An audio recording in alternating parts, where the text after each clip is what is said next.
Assalamualaikum warahmatullahi wabarakatuh. Hamdan syukranillah, salatan wa salaman ala rasulillah, man la nabiyya ba'dah, la hawla wa la quwwata illa billah, amma ba'd. Faqala Allah Ta'ala fil Qur'anil Karim, a'udzu billahi minasy syaithanir rajim, bismillahirrahmanirrahim. Wal 'asri innal insana lafi khusr illa alladziina aamanu wa 'amilus shalihaat wa tawassaw bil haqq wa tawassaw bis sabr. Shadaqallahul 'azim. Bapak Ibu hadirin wal hadirat jamaah salat subuh yang dirahmati Allah Subhanahu wa taala. Bersyukur kita kepada Allah. Yang pertama, Allah Subhanahu wa taala mengijabah dan mengabulkan doa dan permintaan kita ketika berada di bulan Rajab dan Sya'ban. 2 bulan berturut-turut kita bermohon berdoa, Allahumma barik lana fi Rajab wa Sya'ban wa ballighna Ramadan. Ya Allah, berkahi kami di bulan Rajab dan Sya'ban, sampaikan kami ke bulan suci Ramadan. Bersyukur kita tahun ini bertemu dengan Ramadan. Yang tak tahu apakah Ramadan tahun ini yang terakhir buat kita semua. Akankah masih bertemu dengan Ramadan di tahun yang akan datang? Wallahu a'lam. Tapi kalau seandainya diizinkan Allah, kita juga bermohon semoga di Ramadan tahun ini kita diberkahi Allah dan disampaikan ke Ramadan di tahun yang akan datang. Amin ya rabbal alamin. Bapak Ibu jamaah yang dirahmati Allah, setiap kita bertemu di Ramadan, beberapa hari ini kita selalu mendengar, kok cepat kali lah Ramadan itu. Hari ini kita sudah berada di hari yang ke-28.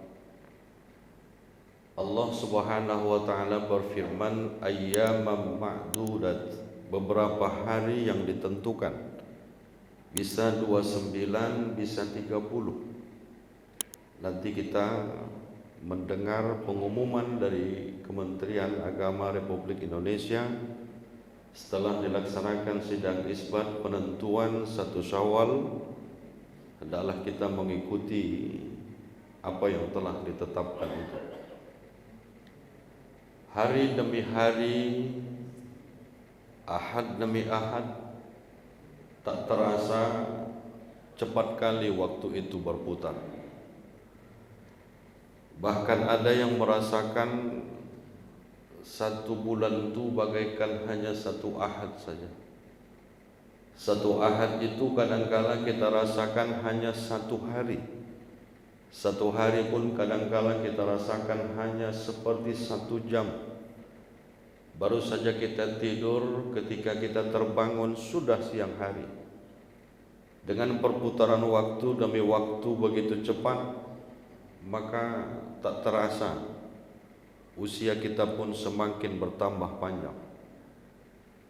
Tapi mari kita ingat, ketika umur kita bertambah panjang, perjalanan hidup kita di muka bumi ini semakin berkurang. Artinya semakin dekat kita kepada kematian yang pasti akan datang kepada kita. Oleh karena itulah, mari kita menggunakan waktu itu dengan sebaik-baiknya. Apalagi kita rujuk kepada Quran, sebenarnya banyak Allah Subhanahu wa taala yang bersumpah, yang objek sumpah Allah itu menggunakan kata-kata waktu. Mulai dari waktu fajar, wal fajar, demi waktu fajar, masuk subuh. Was-subhi idza tanaffas, demi waktu subuh ketika bernafas. Habis subuh masuk duha. Wad-duha, demi waktu duha. Habis duha masuk siang. Wan-nahari idza tajalla, demi waktu siang ketika terang benderang. Habis siang masuk asar. Wal asar, demi masa, demi waktu. Habis asar masuk malam. Wal laili idza saja, demi malam tatkala begitu sunyi. Bapak Ibu jamaah yang dirahmati Allah, ketika kita membaca firman-firman Allah Subhanahu wa taala ini, tidak sedikit di antara kita yang tertanya, apa sih waktu itu? Dan kenapa Allah Subhanahu wa taala bersumpah menggunakan kata-kata waktu sebagai objek sumpahnya dalam Quran? Pertanyaan ini kita jawab. Waktu itu mulai dari detik. Detik demi detik terbentuklah menit. Menit demi menit terbentuklah jam. Jam demi jam terbentuklah hari. Hari demi hari terbentuklah satu ahad. Ahad demi ahad terbentuklah bulan. Bulan demi bulan terbentuklah tahun. Dan seandainya kita memperhatikan waktu dalam kehidupan kita, maka semua kita akan mengatakan waktu itu selalu berjalan ke depan. Tak pernah dalam sejarah kehidupan waktu itu mundur ke belakang, walaupun hanya 0,00 sekian detik. Artinya apa? Ketika Allah Subhanahu wa taala memberikan kesempatan, memberikan waktu, yang diharapkan adalah adanya kemajuan, bukan kemunduran dan kemerosotan yang kita alami. Maka sering kita dengar satu hadis Rasulullah, siapa yang hari ini hidupnya lebih baik dari kemarin, itulah orang-orang yang mendapatkan keberuntungan. Siapa yang hari ini sama saja, kata orang Tanjung Balai, begitu-gitu juga, tak ada perubahan. Ramadan datang tak peduli, begitu juga. Itulah orang-orang yang tertipu, orang-orang yang merugi. Innal insana lafi khusr, berada di dalam kerugian. Dan siapa yang hari ini lebih parah hidupnya daripada hari-hari kemarin, tahun kemarin, Ramadan kemarin, itulah orang-orang yang dilaknat dan dicelakakan Allah. Na'udzubillah. Mungkin pernah kita mendengar satu pepatah, lebih bagus bekas preman daripada bekas ustaz. Lebih bagus bekas orang yang tidak baik daripada bekas orang baik.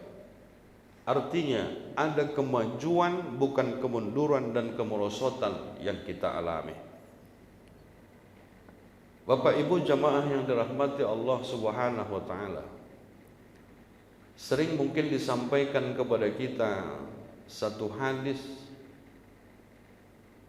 yang di Ramadan selalu disampaikan dalam tausiah, kam min shaimin laisa lahu min siyamih illa al-ju' wal atas. Berapa banyak umatku yang puasa, tiap tahun asal datang Ramadan puasa dia, tapi dia tidak dapat apa-apa dari puasanya kecuali hanya lapar dan haus. Berarti la'allakum tattaqun itu tak dapat kita.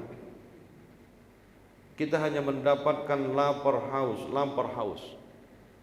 Padahal tujuan dari puasa itu adalah takwa. ketakwaan kepada Allah Subhanahu wa taala.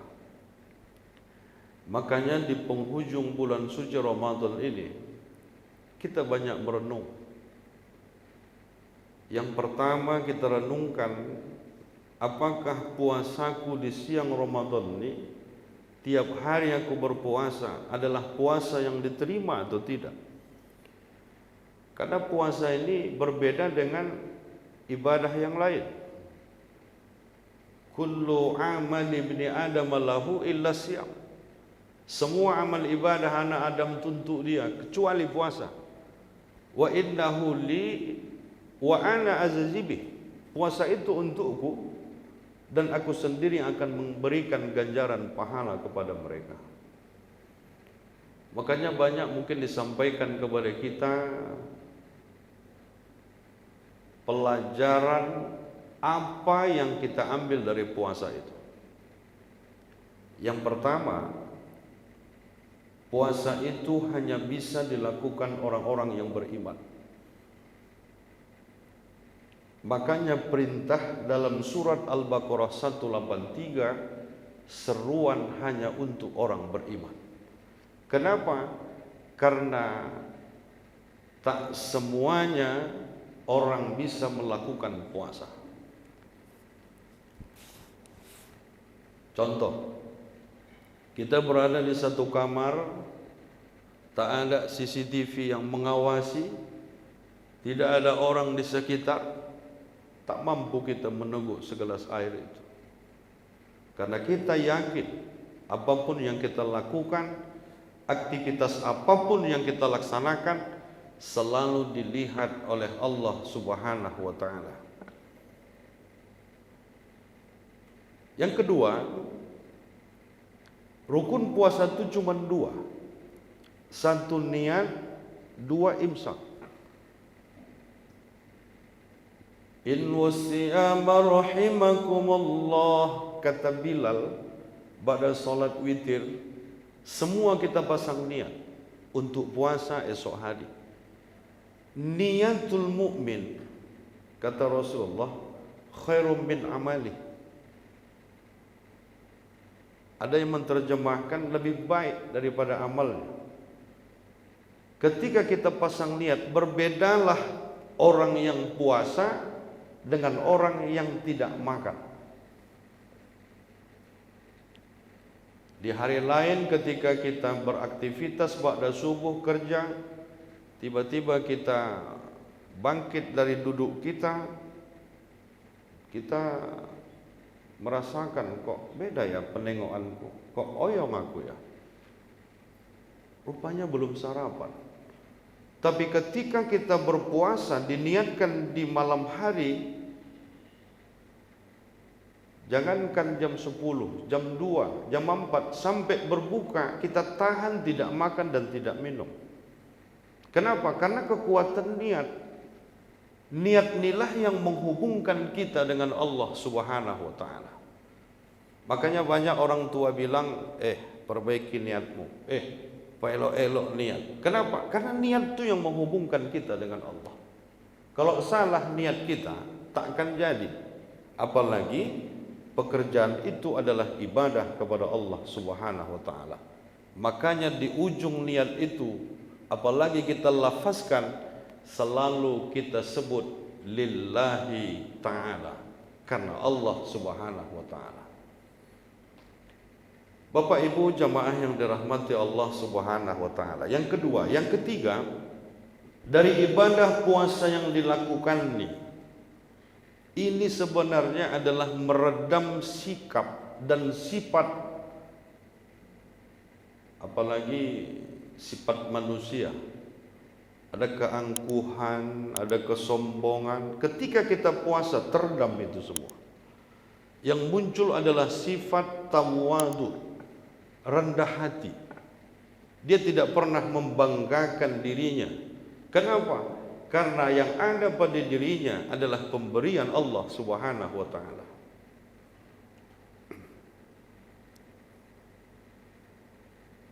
Ada orang berinfak. Tiba-tiba dia bilang gini sama yang jaga masjid, "Dek, Ini kan lagi membangun kamar mandi, ya Pak. Ini sama dari saya ada 5 juta nih. Oh iya Pak, jangan lupa ya tuliskan di papan pengumuman. Kamu tahu kan nama saya? Tahu Pak. Ketika disebutkan, dituliskan namanya di papan tulis, kebetulan nama Bapak itu Sulaiman. Ada nama Pak Sulaiman? Enggak ada. Sulaiman 5 juta. Maghrib dia datang, ditengoknya namanya, panggilnya yang jaga masjid. Kau nggak tahu nama aku rupanya? Tahu Pak, Pak Sulaiman kan? Mana hajinya? Biar tahu kau 4 kali aku naik haji. Datang kawan ini sangkingkan palanya, dibikin 4 titelnya. Hahaha. Sulaiman 5 juta. Untuk apa? Lewat kota infak ketika tausiah Ustaz ba'da Isya sebelum tarawih. Biasanya di mana-mana masjid begitu. Dia menunjukkan berapa infaknya. Dia guit yang sebelah kanannya, dia bilang, "Dek, bisa kau masukkan ke kotak infak tuh? Tak nampak aku lagi lubangnya nih." Datang yang sebelah tu bilang, "Bu, ini kan uang cepek." "Ya iya. Asal ada uang merah nampak di situ, dari aku itu." Itu sudah merupakan ria dan sum'ah. 2 sifat yang harus dihindarkan, terucap dan menunjukkan ini akan menggugurkan pahala. Menggugurkan pahala. Sum'ah itu apa Ustaz? Sum'ah itu adalah orang yang mencerita-ceritakan amal. Makanya dalam kitab Duratun Nasihin, walaupun kitab ini banyak hadis-hadis dhaif, diceritakan ketika penjaga surga heran dan tertanya-tanya karena masuk ke dalam surga itu tidak melalui sirat, melalui dinding-dinding surga sampai ke surga. Penjaga surga bertanya, "Kenapa kamu masuk ke surga ini dengan cara yang seperti ini, secara rahasia?" Apa mereka katakan? "Karena dulu ketika hidup di dunia kami beribadah kepada Allah dengan cara yang rahasia. Tak pernah kami menunjukkan amal kami, tak pernah kami menceritakan amal kami. Maka Allah juga menyampaikan kami kemari dengan cara yang rahasia pula." Ini kan diredam ini ketika berpuasa. Banyak orang bilang dan bertanya, "Ustaz, kenapa ya mulut kita kok bau di siang Ramadan?" Ada yang bilang bau bangke lah. Walaupun dibilang bau kasturi nanti di surga, di akhirat. Kalau sekarang tetap bau bangke kata. Kenapa? Karena supaya kita sedikit dalam hal berbicara. Apalagi di siang Ramadan ketika kita berpuasa, kalau sudah banyak bercakap, jangankan aib orang, jangankan menggibah, jangankan memfitnah, kadangkala aib kita sendiri pun kita ceritakan kepada orang lain. Bapak Ibu jamaah yang dirahmati Allah, inilah sebenarnya banyak pelajaran-pelajaran puasa lagi yang tujuannya adalah bagaimana supaya kita menjadi orang yang bertakwa kepada Allah Subhanahu wa taala. Orang yang bertakwa itu bisa menjaga 2 hubungan dalam hidupnya dengan baik. Pertama, hubungan secara vertikal, itulah hablum minallah. Puasa itu hablum minallah. Salat itu hablum minallah. Ibadah itu adalah hubungan manusia dengan Allah. Yang kedua, dia bisa menjaga hablum minannas. Makanya yang diharapkan ketika keluar dari Ramadan itu adalah kharaja min dzunubihi. Kita berharap, kita mau, kita bermohon, kita berdoa, Allah keluarkan kita dari berbagai macam kesalahan dan dosa, putih, suci, bersih, kayauma waladatu ummuh. Samalah kita seperti seorang bayi yang baru lahir dari perut ibunya. Ada satu istilah, manusia itu ibaratkan pakaian. Pakaian yang kita pakai bersih, suci. Kita selalu menjaga kesucian dan kebersihan pakaian. Hujan lebat, kita takut kotor pakaian kita, berteduh kita. Ketika hujan reda, jalan basah, becek. Bahkan ada yang menakung air, banjir. Kadang-kadang kita lompat ke sana, lompat kemari. Kita jaga kesucian pakaian kita, celana, baju, segala pakaian kita. Tapi kadang-kadang ada kereta yang lewat agak kencang karena buru-buru, kecipratan becek itu, kecipratan kotoran itu ke pakaian kita. Artinya kalau sudah kita jaga pun diri kita dari dosa, belum tentu, bisa saja kecipratan dosa orang lain kepada kita. Contohnya nimbrung di majelis gosip, nimbrung di majelis gibah. Duduk kita, mendengar kita, ikut di situ, kecipratanlah dosa itu kepada kita. Pertanyaannya, bagaimana mengembalikan pakaian itu kembali bersih dan suci? Banyak proses. Pakaian yang kotor itu disatukan dengan pakaian kotor lain, dimasukkan ke dalam ember, rendam, kasih deterjen. 1 jam setelah dikasih deterjen diangkat, udah bersih suci? Belum. Dikucek lagi, dibanting-banting lagi, diberus lagi. Bahkan ada satu cerita ketika anak pulang sekolah karena lapar langsung ke dapur. Di dapur ditengoknya emaknya masak 1 dandang. Dia buka, loh kok ada babat mak? Babat apa tuh besar kali? Bukan babat nak, tapi anduk ayah kau yang sudah setahun tak dicuci sampai direbus. Begitulah mengembalikan proses bagaimana yang kotor supaya menjadi bersih dan suci. Ketika sudah dikucek-kucek, diberus, dibanting-banting, ada yang dipijak-pijak lagi. Akhirnya dibilas, diremas, dijemur di bawah panas matahari, 1 harian dijemur, diangkat. Sudah bersih dan sucikah pakaian itu? Sudah, tapi belum bisa dipakai. Setrika lagi, dilipat, baru masukkan ke dalam lemari, barulah dikatakan pakaian itu kembali bersih dan suci. Begitulah kita. Di Ramadan inilah kita direndam, dikucek, diberus, dibilas, dijemur, sehingga ketika kita nanti di hari fitri, walitukabbirullaha ala ma hadakum wa la'allakum tashkurun, kita bersyukur, kita bertakbir, bertahmid, bertahlil, karena kita akan dikembalikan kepada kefitrian dan kesucian. Jagalah kesucian itu masih hablum minallah, hablum minan nasnya, bersalamanlah kita. Habis sholat Idul Fitri, sempatkan kita berjabatan tangan. Tak sempat kita kunjung mengunjungi, pakai handphone. Tulis, seekor kucing melompat-lompat sambil melompat makan ketupat. Ondak datang tak sompat-sompat, ondak menelepon, pulsa pun sakarat. Akhirnya hanya pesan yang bisa dibuat. Made Idul Fitri 1 Syawal 1444 Hijriah. Ada pakai bahasa India pula lagi. Muhabbatin, mohon maaf lahir dan batin. Joel dan keluarga. Ketika pesan ini dikirimkan, checklist 2, istilahnya centang biru, berarti sudah dibaca, tapi tak dibalas. Apakah sudah termaafkan kesalahan itu?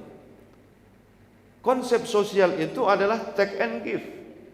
Ada yang memberi, ada yang menerima. Makanya jangan harap kesalahan kita bisa diterima dan dimaafkan orang lain kalau kita tak bisa membuka diri, menerima dan memaafkan kesalahan orang lain kepada kita. Ada perintah Rasul, 2 yang harus kamu ingat. dua yang harus kamu lupakan. Apa yang harus kita ingat? Satu, ingatlah kebaikan orang kepada kita. Dua, ingatlah kesalahan kita kepada orang.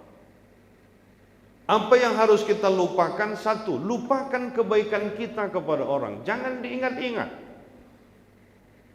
Yang kedua, lupakan kesalahan orang lain kepada kita. Kalau konsep ini bisa kita pegang, insya Allah hablum minannas terjalin dengan baik. Ada satu kebiasaan kita ba'da salat bersalaman berjabatan. Kata Rasulullah, berjabatan bersalaman itu bukanlah adat. Siapa yang bersalaman, gugurlah kesalahan dan dosa di antara keduanya. Makanya kadang-kadang ada orang yang tak mau disalami.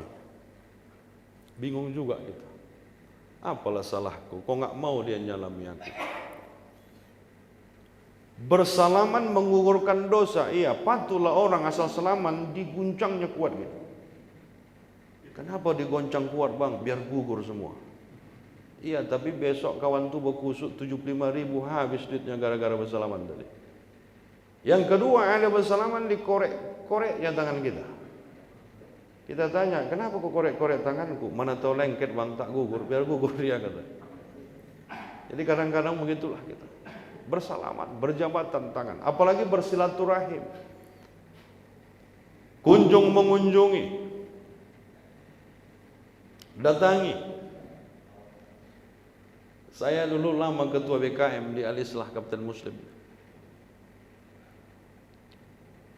Biasanya setiap hari raya Idul Fitri berebut itu. Pak Ketua, ya. Hari raya tahun ini habis sholat Id ke rumah saya ya. Tapi sudah diminta sama bendahara Pak di rumahnya, janganlah ke rumah saya. Berebut. Akhirnya di hari itu dua yang didatangi. Satu kemari atau dipisah. Kenapa? Karena dua-duanya mau menerima jamaah yang sholat itu ke rumahnya.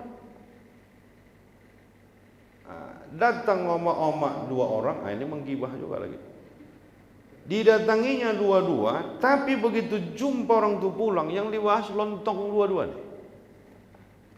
Macam mana aku rasa tadi lontongnya? Enakan yang di sana. Sini agak lembek sedikit. 4 orang pula ini. Kenapa rupanya bukan lembek tadi lontong? Enggak. Kalau aku dah pas lembeknya itu, karena memang gigi pun tak ada. Cuman pedas sekali kata. Ih, ada cumannya pula. Ini kurasa mencret aku nih kata. Tak apa pedas-pedas sekali, nampak orang tuanya kata ibu. Yang ketiga bilang, kurasa pedasnya udah pas, lembeknya udah pas, cuman kerupuknya tadinya.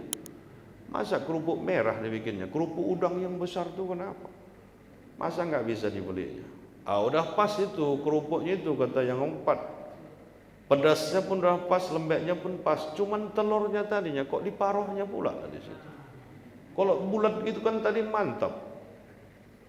Ini sudah bersilaturahim, sudah bersalaman, sudah bermaafan, tapi ditambah lagi. Kapan kita mau mensucikan diri kita lagi kepada hablum minannas?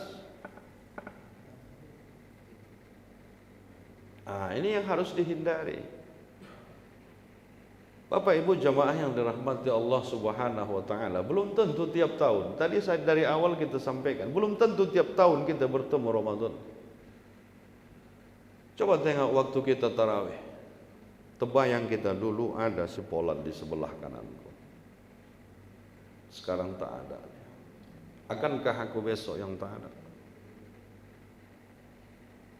Dulu masih ada almarhum si Polan, orang baik, tapi sekarang dia sudah tak ada lagi. Akankah besok giliranku? Kalau ini semua ada, insya Allah khusyuk kita beribadah. Inilah yang harus kita jadikan keluar dari Ramadan ini, bagaimana supaya kita menjadi bersih dan suci, kayauma waladadu ummuh, samalah kita seperti seorang bayi. Makanya di hari fitri ada istilah Aidil Fitri. Aid kembali, fitri adalah kesucian. Kalau ada kata-kata kembali berarti kita pernah mengalami itu. Kembali kepada fitri karena kita pernah fitri. Satu hadis Rasulullah, kullu mauludin yuladun alal fitrah. Tiap-tiap bayi yang baru lahir ke dunia ini adalah dalam keadaan suci. Inilah harapan kita. Mudah-mudahan di Ramadan tahun ini adalah Ramadan yang terbaik, ibadah yang terbaik daripada yang sebelumnya, dan di hari fitri nanti Allah kembalikan kita kepada kefitrian. Hendaklah kita bisa menjaga kefitrian itu. Akhirul kalam, selamat Hari Raya Idul Fitri 1 Syawal 1444 Hijriah. Mohon maaf lahir dan batin. Wassalamualaikum warahmatullahi wabarakatuh.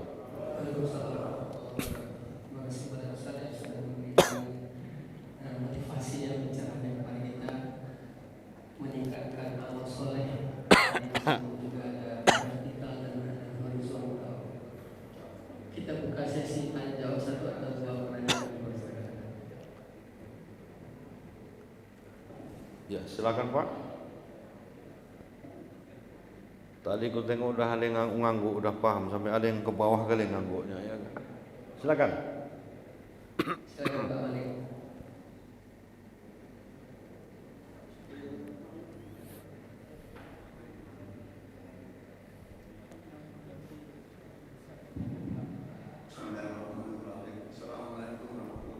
Waalaikumsalam. Pertanyaannya begini Ustaz, setiap sore kita melihat di pintu pejabat ini, Pemda ini, kita berselamat puasa berhari balik. Hukumnya apa itu Ustaz? Terima kasih. Assalamualaikum warahmatullahi wabarakatuh. Oh. Pintu kita. Ya. Langsung, oke. Di setiap menjelang berbuka menyebutkan nama, bahkan ada yang jabatan, selamat berbuka puasa atau selamat menunaikan ibadah puasa Ramadan, bahkan ada yang digandeng. Nanti ini makin banyak ya. Selamat Hari Raya Idul Fitri. Innamal a'malu binniyat. Semua tergantung niatnya apa. Kadang-kadang ada karena tuntutan. Pak Wali, buatlah satu ucapan, direkam, tayangkan ke TV. Ada yang direkam, suaranya ditayangkan di radio. Yang kedua, ada karena ingin supaya dikenal. Saya, keluarga besar kami, keluarga besar ini mengucapkan selamat berbuka puasa Ramadan, atau menjelang berbuka, atau selamat dan sebagainya. Ini semua tergantung niat saja. Kemudian yang kedua, ada pertanyaan, salahkah kita ketika kita mengucapkan selamat berbuka puasa kepada orang? Contoh, ada satu masjid, ketika dia ucapkan doa berbuka, di akhirnya dia bilang, BKM masjid ini mengucapkan selamat berbuka puasa.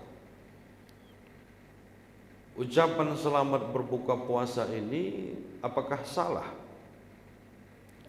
Ketika seseorang telah berhasil satu harian menjaga dirinya untuk berpuasa, kemudian ketika di waktu berbuka dia akhiri puasanya, selamat ya, engkau telah melaksanakan puasa, tak ada persoalan. Bahkan Ustaz, kadang-kala tidak hanya Muslim, yang tidak Muslim pun banyak yang menayangkan siaran itu, banyak yang mengucapkan itu. Ya, kita kalau seandainya sebatas hablum minan nasnya tak ada masalah, silakan saja. Apakah salah? Rupanya tidak, tak ada kesalahan di situ. Cuman sama dengan orang memosting foto, Pak. waktu tahun 2015 kren jatuh di Mekah, banyak yang bergelimpangan di situ. Ada satu orang memosting fotonya selfie seperti ini. Dia posting ke media sosial, banyak yang mengkomen. Banyak yang mengkomen. Kenapa kau berfoto di depan, di belakangmu tuh mayat-mayat banyak? Menunjukkan banyak orang yang mungkin berasumsi berbeda-beda. Ada yang mengatakan kok ria kali, sombong kali, aku selamat, yang tak selamat yang sana. Bisa saja. Ada yang menunjukkan ke keluarganya, mak, kami pas di sini, tapi kren itu jatuh tidak kepada kami. Bisa saja, tergantung kita bagaimana memahaminya. Makanya niat ini juga penting. Innamal a'malu binniyat, semua yang kita lakukan itu tergantung kepada niatnya apa. Kalau niat kita misalkan untuk ria, untuk ada kadang-kadang, mohon maaf ini Pak, berangkat dia di postingnya, saudara-saudara hari ini kami sudah berada di Masjidin Nabawi. Tujuannya apa? Semua tergantung niat saja Pak. Kalau niat kita itu tidak ada tujuan apa-apa, apalagi tidak ada yang dibalik itu seperti ingin menunjukkan keangkuhan, aku bisa sampai kemari, aku bisa begini. Kalau hanya untuk menyimpan foto saja, di mana aku simpan ini? Kemari sajalah. Itu tak ada persoalan gitu. Seperti itulah semuanya niat-niat kita.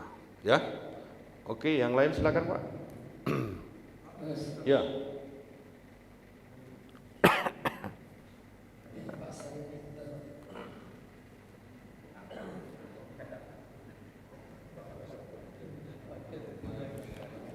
Wakil.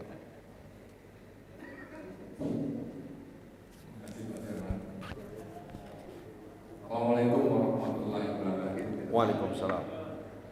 Pertanyaan ada dua, tapi mohon jawab singkat ya. Iya Pak. Atau begitulah.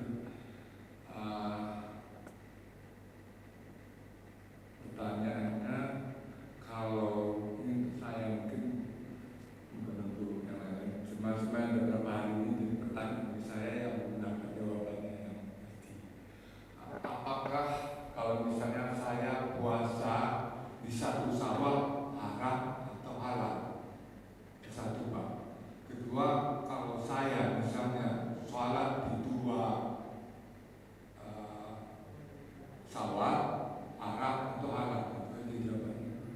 Pertanyaannya. Baik. Terima kasih Pak. Ada hari-hari yang disunatkan dan diharamkan berpuasa. Hari-hari yang diharamkan berpuasa itu yang pertama adalah di hari raya Idul Fitri dan Idul Adha, 1 Syawal dan 10 Zulhijjah. Yang kedua adalah di hari-hari tasyrik, tanggal 11, 12 dan 13 Zulhijjah. Kemudian ada keraguan tidak ketika perbedaan penentuan Syawal? Ada satu organisasi menggunakan metode wujudul hilal. Ini ufuk mar'i, bulan itu masih 0 derajat di bawah ufuk, tapi karena menggunakan metode wujudul hilal, besok sudah masuk. Pemerintah ini ufuk mar'i harus minimal 2 derajat.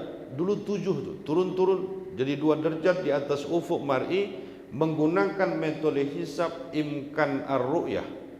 Makanya selalu berbeda antara wujudul hilal yang digunakan satu organisasi dengan metode imkan ar-ru'yah.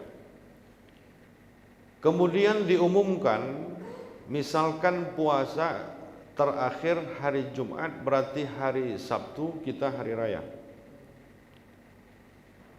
Hari Jumat itu ke hari yang ke-30 ada keraguan. Di sini sudah takbiran malam, kita masih tarawih. Di sana sudah berbuka, kita masih berpuasa. Da' ma yuribu ila ma la yuribu. Kalau kamu ragu tinggalkan, kalau yakin kerjakan. Sekarang kita berpedoman kemana? Ada satu ayat yang mengikat ati Allah wa ati'ur Rasul wa ulil amri. Sidang isbat yang kita tengok dan kita saksikan dihadiri oleh berbagai macam ormas, bahkan ada yang melihat hilal pada saat ini dan orang itu sudah disumpah dan kita yakin, ya sudah, lanjutkan saja dengan ibadah kita. Tapi kadang-kadang Ustaz terpengaruh, kalian kok berpuasa? Ini sudah 1 Syawal. Iya, tapi sebenarnya kami begini mengikuti pemerintah. Udahlah, buka aja lah. Kadang-kadang seperti itu, Pak. Keyakinan kita saja. Tapi kalau seandainya saran kita, ikuti pemerintah. Mereka lebih paham. Tapi kalau Bapak tadi tidak ada perbedaan, tapi berpuasa pada 1 hari raya itu, puasa apa? Puasa sunat Ustaz, karena puasa Syawal. Sunatnya itu mulai dari tanggal 2 Syawal. 1 Syawal itu haram. Tapi berpuasa juga di situ berarti melanggar ketentuan. Atau kalau seandainya 2 Syawal itu pun, dulu kalau kami di Sungai Payang sana mau berpuasa 6 hari, orang tua melarang itu, jangan kalian puasa 2 Syawal. Kenapa, Mak? Kenapa ya? Kita kan masih menerima tamu. Nanti saja, entah seminggu hari raya baru kita mulai. Nampak kali nanti kita. Tapi kan kita mau ngejar ibadah, ya kenapa harus di 2 hari raya itu? Kenapa enggak seminggunya? 1 Ahad sudah lewat baru kita berpuasa. Kita menerima tamu, kita bertamu, kita mengunjungi, makanlah Bu. Oh enggak bisa, saya puasa. Kadang-kadang terucapkan puasa sunat itu. Ini etika saja sebenarnya. Walaupun tak salah di 2 Syawal. Tapi kalau ditantang 1 Syawal enggak bisa. Haram. Sama dengan hari raya Idul Adha, terjadi perdebatan. Di Mekah itu sudah wukuf kemarin, ini sudah hari raya. Tidak, sekarang masih 9 Zulhijjah. Ya kalau ada keraguan, ya kita kan awam tentang ini. Kita awam. Kalau kita dulu di Fakultas Syariah bisa ada rumus-rumusnya, kita hitung, oh hari ini sudah. Jadi enggak sama Ustaz di sini. Rasulullah 9 kali setelah diwajibkan puasa tahun kedua Hijriah. Karena 10 tahun Rasulullah di Madinah, di tahun kedua Hijriahnya wajib puasa. Berarti kedua, ketiga, keempat, kelima sampai ke 10, 9 kali Rasulullah berpuasa. Kalau dicari nanti dalam sejarah, cuma 1 kali Rasulullah berpuasa 30 hari. Lainnya 29. Kita terbalik, sekali-sekali 29, banyak 30. Apakah bisa disamakan dengan sana? Nah, seperti itulah pertanyaan. Tapi karena sudah ketentuan, bukan karena ada unsur politik. Karena beberapa tahun yang lalu banyak omak-omak demonstrasi di jalan-jalan pakai spanduk. Pak Presiden, bagaimana nasib lontong kami? Karena sudah digadang-gadang puasa hari raya pada saat itu hari Sabtu kok nggak silap, sudah semua masak lontong. Kemudian diumumkan hari Ahad, mak gawat, semua lontong masuk kulkas. Hari Ahad dikeluarkan, semua makan lontong dingin semuanya, bahkan ada yang sudah tercampak terbuang. Jangan menetapkan itu juga kan kita bisa lihat gitu. Aku lebih percaya kemari daripada kemari, ya terserah saja. Tapi jangan dipengaruhi orang lain, jangan diajak-ajak. Ini udah begini. Haram puasa kalian, enggak usah begitu. Ada lagi yang mengkaji ketinggian ketinggian hilal sudah sekian derajat, sekian menit, sekian detik. Masa kau puasa di sini? Sudah memenuhi kriteria imkan ar-ru'yah. Ya kenapa pemerintah tidak menetapkannya hari ini, hari raya? Kenapa harus besok? Ya mungkin sudah ada alasan-alasan tertentu. Ya seperti itu Pak. Baik, ada yang lain? Silakan. Sholatnya, Hah? sholat. Sholat kenapa? Oh, sholat Id. Ada memang ini bukan menggibah karena Bapak tak kenal juga. Ada kawan saya Pak, 2 kali sholat Id. Pertama, dia diminta di lapangan A karena sudah hari raya. Kemudian jadwal dia sebelumnya di masjid sini. Jadi dua-dua antum laksanakan aja katanya. Besar-besar pula katanya. Mak saya bilang. Apa sih hukumnya? Apakah ada sholat Idul Fitri di tanggal 2 Syawal? Kapankah sholat Idul Fitri itu? Hanya 1 Syawal. Kapankah sholat Idul Adha itu? Hanya 10 Zulhijjah. Berarti ya sama dengan bahasa, kalau seandainya dia berpaham kemari, ya sudah laksanakan di sini. Jangan kemari lagi. Ini tidak sudah ditetapkan sebelum-sebelumnya dia bisa khotib di sini, insya Allah bisa. Ini khotib Pak, bukan sholat saja, khotib. Ustaz, ada satu lagi kejadian. Begitu dia siap khotib di sini, balik dia ke dekat rumahnya, tak terjadi sholat Id di sini karena khotibnya tak datang. Khotib dia di situ lagi. Banyak kejadian-kejadian yang aneh sebenarnya kalau tanpa kita sadari di berbagai wilayah.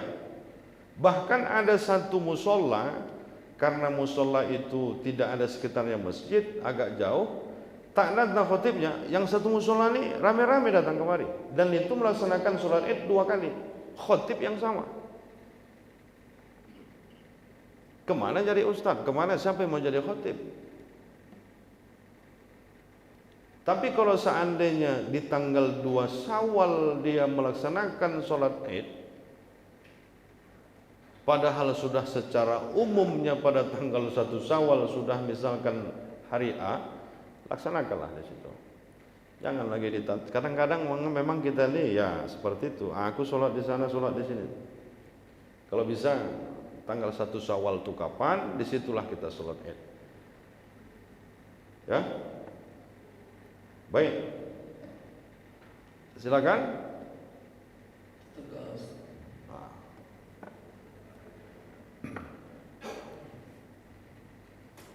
Ada yang lain silakan. Ada lagi satu pendapat, begitu kita berangkat sholat Id dari barat,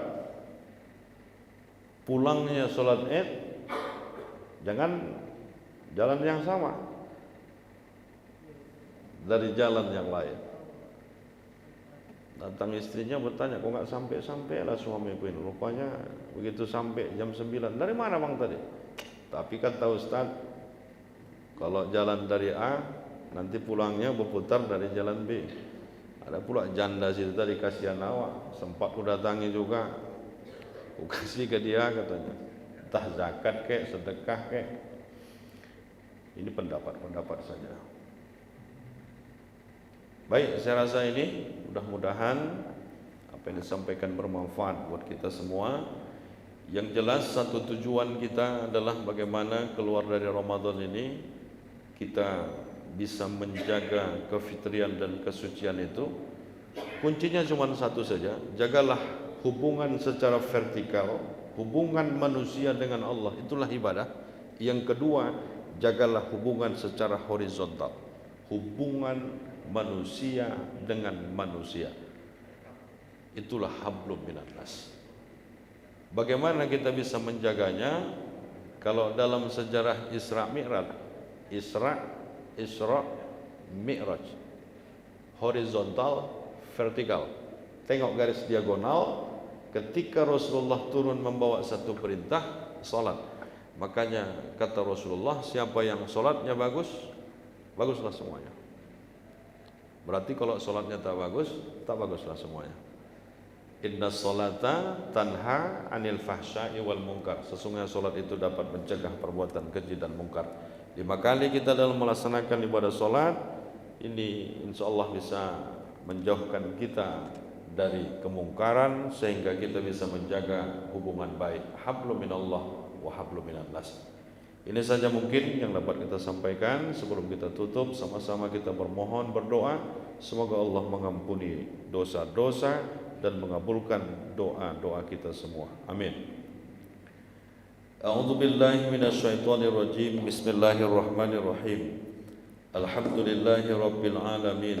Wassalatu wassalamu ala asyrafil anbiya'i wal mursalin wa ala alihi wa ashabihi ajma'in. Allahumma ya Allah ya Tuhan kami, sebagai hamba yang dhaif dan lemah, kami tidak luput dari kesalahan, kekhilapan dan dosa. Di pagi hari ini kami bermohon kepadamu ya Allah, ampunilah segala kesalahan dan dosa-dosa kami. Ampunilah kesalahan dan dosa kedua orang tua kami. Sayangi dan kasihilah mereka sebagaimana mereka menyayangi dan mengasihi kami. Di antara kami yang hadir ini ada orang tua kami yang masih hidup. Kami mohon berikanlah kesehatan, keafiatan dan kebahagiaan kepada mereka. Orang tua kami yang sudah berpulang kepadamu, kami mohon tempatkan mereka di tempat yang sebaik-baiknya. Ya Allah, tunjukkan kepada kami mana yang benar itu benar, bimbinglah hati ini untuk mengikuti kebenaran itu. Tunjukkan pula kepada kami mana yang batil itu batil, bimbinglah hati ini untuk menjauhi kebatilan itu. Ya Allah, Ya Rahman, Ya Rahim, kami mohon terimalah ibadah salat kami, ibadah puasa kami, infak dan sedekah kami. Terimalah ibadah kami di bulan suci Ramadan ini. Jadikanlah Ramadan ini yang terbaik buat kami ya Allah, dan berkahi kami, sampaikan kami ke bulan suci Ramadan di tahun yang akan datang. Berikan kebahagiaan dunia dan akhirat kepada kami, jauhkan kami dari siksa api neraka. Wa sallallahu wasallam alaihi walhamdulillahi rabbil alamin. Taqabbalallahu minkum minna wa minkum taqabbal ya karim. Wassalamualaikum warahmatullahi wabarakatuh.